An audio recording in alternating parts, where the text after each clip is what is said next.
आज एका बाजूने या गावामध्ये सभाई करणं नवी कुंदी गावामध्ये आणि प्रशांत दमानींच्याकडे जेवणी करणं.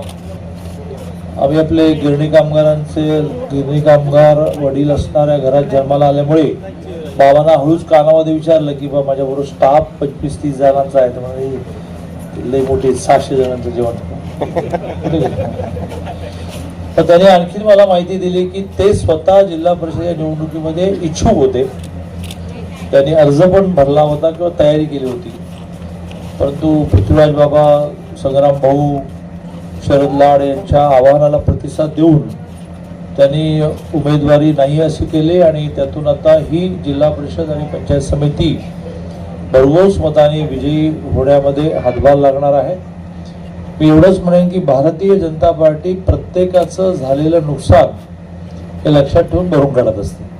ही मोठी यादी आहे. गमतीने एक उदाहरण सांगायचं तर पिंपरी नावाचा जो विधानसभा मतदारसंघ आहे पुण्याजवळ, तिथे अमर साबळे नावाचे आपले खूप चांगले कार्यकर्ते, त्यांनी विधानसभेचं तिकीट मागितलं.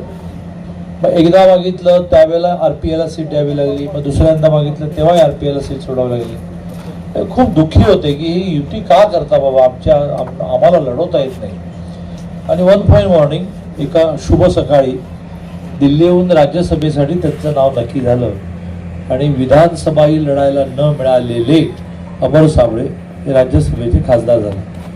काय माहिती की प्रशांत दमानींच्या नशिबामध्ये काय आहे. त्या जेवायला देतात म्हणून मी म्हणत नाही, पण पार्टीची ही परंपरा आहे की आम्ही कोणाचे नुकसान होऊ देत नाही. पुन्हा एकदा जी पार्टीच्या हितासाठी समजदारी दाखवली त्या प्रशांत दमानींचं मनापासून आभार मानतो. भविष्यात काही ना काही भरीव विकास म्हणून आणि त्यांना पोझिशन म्हणून, स्थान म्हणून पार्टी देईल अशा प्रकारचा शब्द देतो आणि माझं बोलणं सांगतो.